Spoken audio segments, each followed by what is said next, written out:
Isu kekurangan bekalan beras putih tempatan terus ditangani dengan tuntas. Seperti di Melaka, kerajaan negeri telah merangka pelbagai dasar berkaitan, termasuk kolaboratif pihak berkuasa tempatan PBT dengan Kementerian Perdagangan dan Keselamatan Hidup KPDN. Untuk laporan penuh dari Melaka, langsung bersama Nur Amalina Abdul Halim.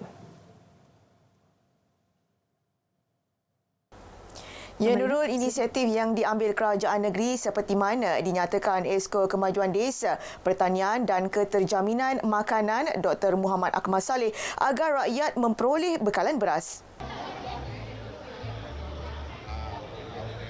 Yang inilah sebenarnya dia memerlukan penguatkuasaan secara detail juga penguatkuasaan secara tegas. Dan di Melaka kita dah maklumkan bahawa saya tidak akan berkompromi dengan mana-mana pemborong ataupun penghilang yang ambil kesempatan di kala ketika ini, dan kita akan menggambling semua PBT, KPDNCP dan juga kawasan beras untuk bersama-sama kita nak memastikan kalau 100 tan yang masuk ke negeri Melaka, sudah pastinya 100 tan tu mestilah sampai kepada rakyat.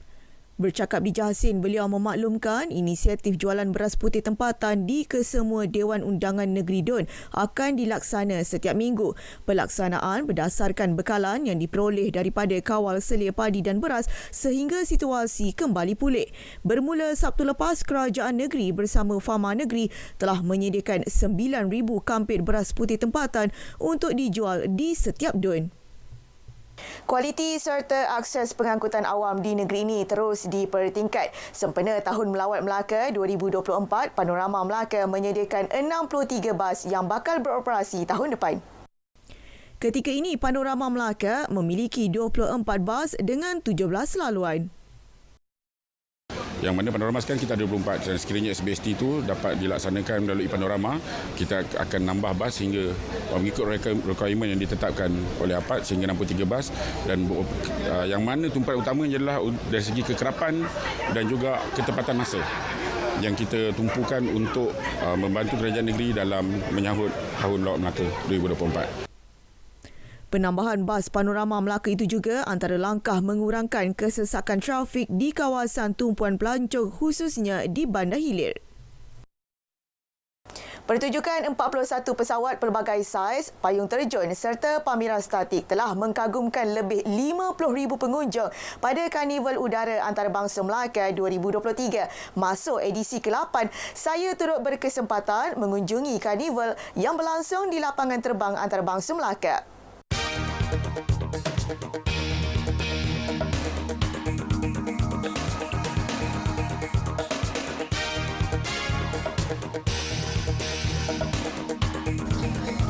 Karnival Udara Antarabangsa Melaka KUAM 2023 merupakan salah satu inisiatif Kerajaan Negeri Melaka untuk mempromosikan lapangan terbang antarabangsa Melaka LTAM sekaligus mengembalikan dan merancakkan lagi sektor pelancongan udara untuk menggamit kedatangan 18.7 juta pelancong sempena dengan Tahun Melawat Melaka 2024. Melihat sambutan yang meriah, kerajaan negeri bersedia untuk menjalin kerjasama dengan kementerian berkaitan untuk edisi akan datang. Sempena Tahun Melaka tahun hadapan, kita akan buat juga Karnival Udara Antarabangsa ni. Walaupun biasanya 2 tahun sekali, tapi sempena Tahun Melaka ni kita akan buat Karnival Udara Antarabangsa sempena Tahun Melawat Melaka 2024. Okey, insya-Allah pada tahun depan kita akan ada penambahbaikan dan kita akan dengar juga kehendak-kehendak pengunjung, perbanyakkan lagi pertunjukan udara lah. Sebab kita hanya mampu untuk buat sebelah pagi satu sesi, sebelah petang satu sesi. Dan tahun depan kita memikirkan untuk perbanyakkan lagi pertunjukan-pertunjukan udara dan juga ruang-ruang untuk meletakkan lebih aircraft yang lebih besar. Bagi pengunjung, penganjuran seperti ini sangat mengujakan. Ya, memang betul. Kalau boleh aircraft ni diperbagaikan, diperbanyakkan bagi tutunan masyarakat setempat agar melihat bagaimana aset-aset negara dikeluarkan, kapal terbang dan aset aeroan angkasa yang sangat baiklah. Bagi saya kena tambah lagi pesawat macam jet ke, tambah lagi aset-aset tentera dan lain-lain je. Mungkin tu yang boleh experience naik kapal terbang lah. Enjoy ride tu mungkin boleh lebih sikit lah. So saya dengar tadi dah habis kan, tak boleh book. Majlis perasmian disempurnakan yang di-Pertuan Negeri Tun Muhammad Ali Muhammad Rustam. Setakat ini sahaja perkembangan semasa dari Melaka. Kembali semula bersama Nurul untuk laporan lain Berita Wilayah. Amalina, terima kasih atas perincian itu.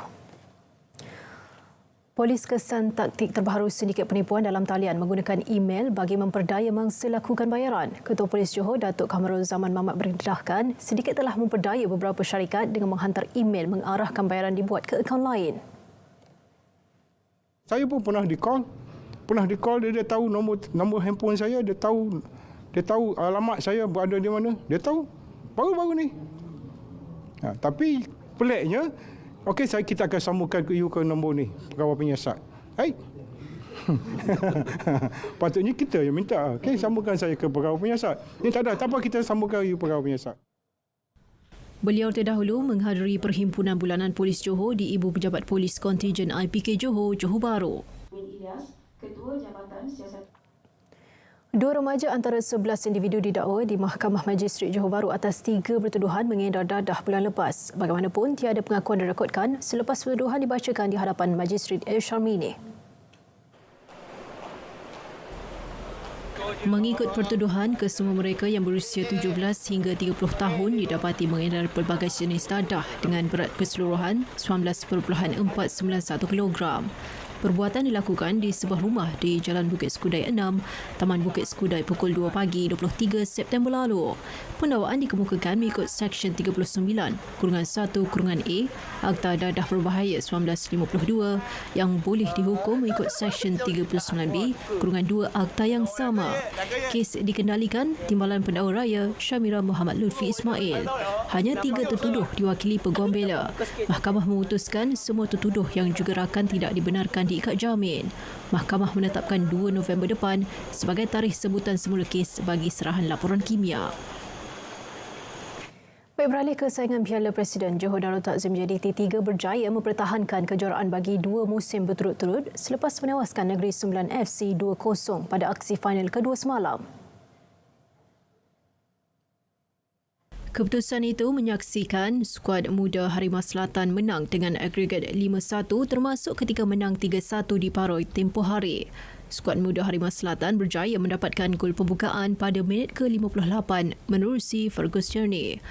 Berbaki kira-kira 20 minit sebelum tamat masa sebenar perlawanan, tuan rumah terpaksa beraksi dengan 10 pemain selepas Najmuddin Akmal dilayangkan kad kuning kedua. Biarpun kurang seorang pemain, JDT3 berjaya menambah satu lagi gol selepas dihadiahkan sepakan penalti. Pemain gantian Abdul Razik Abdul Rahman tenang menyempurnakan tugasnya untuk gol kedua pasukan sekaligus mengesahkan gelaran pasukan.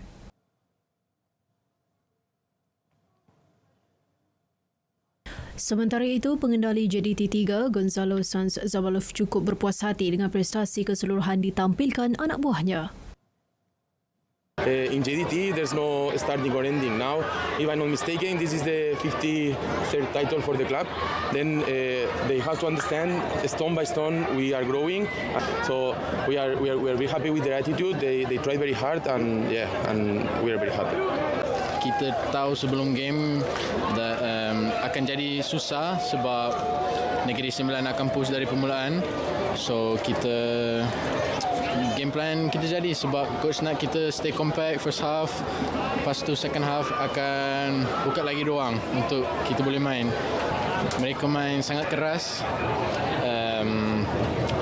Mereka push sangat, banyak foul hari ini. Hampir 1,900 atlet dari 16 kontijen seluruh negara bakal berentap dalam Kejohanan Olahraga Majlis Sukan Sekolah Malaysia MSSM yang akan berlangsung pada 15 hingga 19 Oktober ini. Menurut Pengarah Jabatan Pendidikan Negeri Sembilan, Dr. Roslan Hussein, negeri itu akan menghantar 89 atlet dalam 24 acara sukan yang dipertandingkan.